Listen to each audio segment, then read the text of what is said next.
बिस्मिल्लाहिर्रहमानिर्रहीम। अस्सलाम वालेकुम अज़ीज़ तलबा, मेरा नाम मोइनुद्दीन कुरैशी है। मैं आपका मुतालिबा पाकिस्तान का उस्ताद हूँ। आज हम चैप्टर नंबर 2 से तहरीक पाकिस्तान और पाकिस्तान का क़याम, इनमें से दो टॉपिक पढ़ रहे हैं। पहला है अल्लामा मोहम्मद इकबाल का खुतबा-ए-आबाद 1930, यह आपकी किताब के 24 पेज और 25 पेज पर है। दूसरा टॉपिक है करारदाद लाहौर 1940, जो कि पेज नंबर 25 और 26 पर है। तो पेज नंबर 24 निकालें बेटा। अल्लामा मोहम्मद इकबाल का खुतबा-ए-आबाद 1930। मुसलमानान बरसगीर की ख्वाहिश थी कि उनका अलग तशख़्ख़ुस तस्लीम किया जाए। तशख़्ख़ुस, पहचान, शनाख्त। इस सिलसिले की कड़ी अल्लामा मोहम्मद इकबाल का खुतबा-ए-आबाद 1930 है। यानी जो मुसलमानों की ख्वाहिश थी कि उनकी अलग पहचान हो, उनकी एक अलग शनाख्त हो, उसी तस्वुर को सामने रखकर अल्लामा मोहम्मद इकबाल ने 1930 का खुतबा-ए-आबाद दिया। इसको आपने हाईलाइट कर लेना है। अल्लामा मोहम्मद इकबाल का खुतबा-ए-आबाद कब हुआ और कहाँ हुआ? तो 1930 और इलाहाबाद जगह का। मुसलमान ये बर्दाश्त नहीं कर सकते थे कि उनके मजहबी, सियासी और माशरती हकूक़ को सलब कर लिया जाए। सलब करना, छीनना, ज़बरदस्ती कब्ज़ा कर लेना। लिहाजा मुसलमानों ने अपने लिए अलग मुल्क का मुतालबा कर दिया, जिसको अल्लामा मोहम्मद इकबाल ने अपने खुतबा-ए-आबाद में इस तरह पेश किया। जी बेटा, यहाँ पे एक आप शार्ट क्वेश्चन बनाए कि अल्लामा मोहम्मद इकबाल ने मुसलमानों के लिए अलग तशख़्ख़ुस का तस्वुर खुतबा-ए-आबाद में किस तरह पेश किया। या यूँ कह लें कि अल्लामा मोहम्मद इकबाल ने 1930 के खुतबा-ए-आबाद में अलग रियासत का तस्वुर किन अल्फाज में पेश किया। तो ये यूनिवर्सिटी कॉमर्स में 3 लाइन्स हैं, इनको हाईलाइट कर लें और निशान लगा लें। मेरी ख्वाहिश है कि पंजाब, सरहद, सिंध और बलूचिस्तान को मिलाकर एक रियासत बना दी जाए। रियासत मुल्क, रियासत मुल्क, ख्वाह हिंदुस्तान बरतानवी सल्तनत के अंदर रहकर या बाहर रहकर आज़ादी हासिल करें।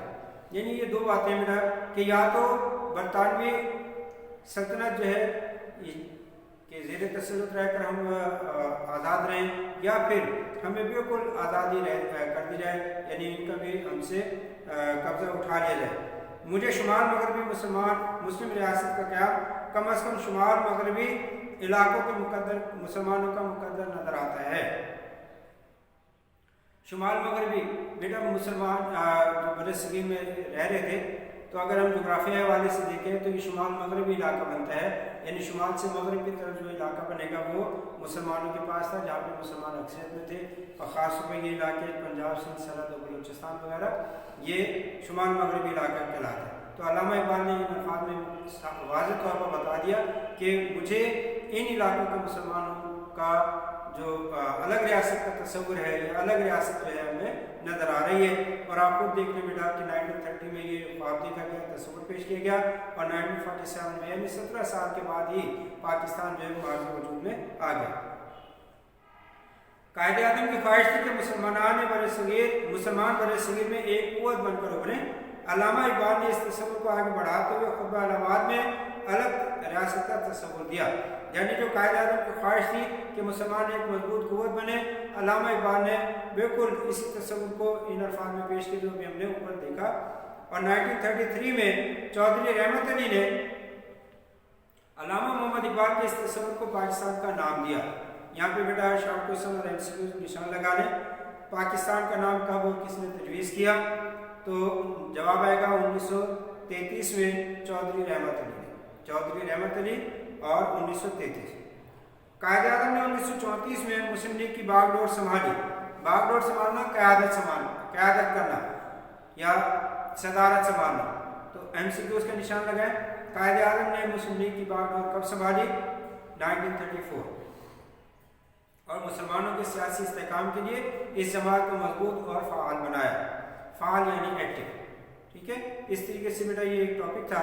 और ये आपके साथ पेज नंबर 25 पर ये बॉक्स बना हुआ है, इसमें मालूमात दी हुई हैं कि पहली गोल मेज़ कॉन्फ्रेंस 1933, 1932 और तीसरी 1932 में लंदन में हुई, लंदन में मुनक़िद हुई। तो इनको आप हाईलाइट करें, एमसीक्यू और शॉर्ट क्वेश्चन बना लें। अगर एक ही सवाल आए कि गोल मेज़ कॉन्फ्रेंसें कब और कहाँ मुनक़िद हुई, तो आपने लिखना है کہ گول میز کانفرنس سے 1930 سے 1932 تک لندن میں منعقد ہوئی. اور اگر الگ الگ ایم سی کیوز آ جائیں کہ پہلی گول میز کانفرنس کب ہوئی تو 1933، دوسری کب ہوئی 1931، تیسری کب ہوئی 1932 میں لندن میں. تو ان کو آپ نے ہائی لائٹ کرنا ہے. یہ 4-6 ایم سی کیوز بن جائیں گے، ایک شارٹ کوشچن بن جائے گا، تو ان کو آپ اچھے طریقے سے یاد کریں. اس کے بعد بیٹا دوسرا ہمارا ٹاپک ہے قرارداد لاہور 1940، پیج نمبر 25 اور 26 پر ہے. قرارداد لاہور یا قرارداد پاکستان اس کا دوسرا نام. یہ قرارداد مسلم لیگ کے 27ویں سالانہ اجلاس میں قائد اعظم کی صدارت میں 23 مارچ 1940 کو پیش ہوئی اور شیر بنگال مولوی اے کے فضل الحق نے پیش کی. ہاں بیٹا یہ شارٹ کوشچن بنائیں یہاں پر. قرارداد لاہور مسلم لیگ کے کس سالانہ اجلاس میں کب پیش ہوئی؟ قرارداد لاہور مسلم لیگ کے کس سالانہ اجلاس میں کب پیش ہوئی؟ تو 27ویں سالانہ اجلاس ہے اور 23 مارچ 1940 کو پیش ہوئی. اب اگلا ایم سی کیو کہ قرارداد لاہور کی صدارت کس نے کی؟ تو قائد اعظم. اس کے بعد اگلا ایم سی کیو کہ قرارداد لاہور کس نے پیش کی؟ تو شیر بنگال مولوی اے کے فضل الحق نے. مولوی اے کے فضل الحق. قائد اعظم نے اپنی صدارتی تقریر میں مسلمانوں کے سیاسی مسائل اور دو قومی نظریے پر تفصیلاً روشنی ڈالی. قرارداد کا متن یعنی ٹیکسٹ کہ وہ کون سے الفاظ تھے جو کہ اس قرارداد کا متن بنے.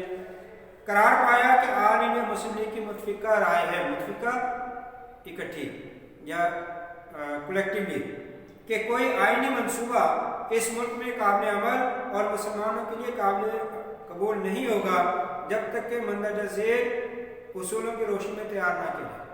یعنی مسلمانوں کے لیے اس ملک میں کوئی بھی منصوبہ اس وقت تک قابل عمل نہ ہوگا یا قابل قبول نہیں ہوگا جب تک مسلمانوں کے ان اصولوں کی روشنی میں یہ تیار نہ کیا جائے. یعنی جغرافیائی طور پر جڑی ہوئی وحدتوں کی حق بندی. وحدت کہتے ہیں بیٹا اکائیوں کو.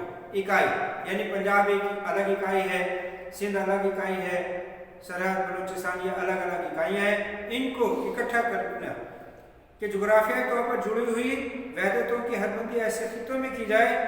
یعنی اس میں مناسب رد و بدل تو کیا جا سکتا ہے کہ تبدیلی کی جا سکتی ہے جہاں مسلمان اکثریت میں ہوں، مثلا ہندوستان کے شمال مغربی اور مشرقی حصے. دوسرا پوائنٹ بیٹا اس میں کہ ان کی تشکیل اس طرح آزاد ریاستوں کی شکل میں کی جائے کہ اس میں شامل ہونے والی وحدتیں خود مختار ہوں اور انہیں مکمل اقتدار حاصل ہو. پہلی بات بیٹا یہ تھی کہ ان جو وحدتیں ہیں جو جڑی ہوئی ہیں ملی ہوئی ہیں ان کی حدود کو مناسب رد و بدل کے ساتھ تو تبدیلی کی جا سکتی ہے لیکن ان کو اکٹھا رکھا جائے. دوسرا یہ کہ ان ریاستوں کی تشکیل اس طرح کی جائے کہ ان ریاستوں کی شکل شامل ہونے والی وحدتیں کیا ہوں، آزاد ہوں، خود مختار ہوں. اس کے علاوہ ان وحدتوں اور خطوں میں اقلیتوں کے حقوق کا خیال رکھا جائے اور وہ علاقے جہاں مسلمان اقلیت میں ہوں وہاں بھی ان کے حقوق اور مفادات کا تحفظ کیا جائے. تیسری بات یہ آگے بیٹا کہ ان علاقوں میں یعنی ان وحدتوں اور خطوں میں جو اقلیتیں ہیں، یعنی اگر یہاں مسلمان زیادہ ہیں اور اکثریت میں ہیں اور جو دوسرے غیر مسلم ہیں وہ اقلیت میں ہیں تو ان کے حقوق کا خیال رکھا جائے گا. اور اسی طرح جہاں مسلمان اقلیت میں ہیں وہاں بھی ان کو مناسب حقوق اور مفادات کا تحفظ حاصل ہوگا. اس کے بعد بیٹا یہ اگلی دو لائنز ہیں اور اس میں رد عمل بتایا گیا ہے کہ کانگریس اور ہندوؤں کا کیا رد عمل تھا، اسی طرح برطانیہ کی جو پریس تھا اس کا کیا رد عمل تھا. تو یہ دیکھ لیں گاندھی اور ہندوؤں نے اس قرارداد کی مخالفت کی. ایم سی کیو بنا لیں یا شارٹ کو سے بنا لیں کہ اس قرارداد کی کس کس نے مخالفت کی، تو گاندھی اور ہندو. اس کے بعد برطانوی پریس نے اس قرارداد کو جناح کا پاکستان قرار دیا. اسے بھی ہائی لائٹ کریں، ایم سی کیو بنائیں کہ برطانوی پریس نے اس قرارداد کو کیا قرار دیا، جناح کا پاکستان. اس قرارداد کے صرف 7 سال بعد ہی مسلمانان بر صغیر نے اپنی جدوجہد کے نتیجے میں پاکستان بنا دیا. ایم سی کیو بنائے 7 سال پر ہائی لائٹ کرنے کہ قرارداد پاکستان کی منظوری کے بعد کتنے عرصے بعد پاکستان بنا، تو آپ نے لکھنا ہے 7 سال. बेटा ये हमारा 2 टॉपिक थे। पहला टॉपिक हमने देखा अलामा मौजूदात का खुदाबाद, पेज नंबर 24 और 25 पर है। करारदाद लाहौर 1940 पेज नंबर 25 और 26 पर है। इसमें से बेटा आपको 5 मुख्तसर सवाल जो है वो हमें लिखकर भेजने हैं। हमें व्हाट्सएप करें, टेक्स्ट मैसेज करें, और अगर कोई बात पूछनी हो तो हमसे रब्ता करें किसी भी सूरत, कॉल के ज़रिए, टेक्स्ट मैसेज के जरिए या व्हाट्सएप के ज़रिए। अस्सलामु अलैकुम व रहमतुल्लाह।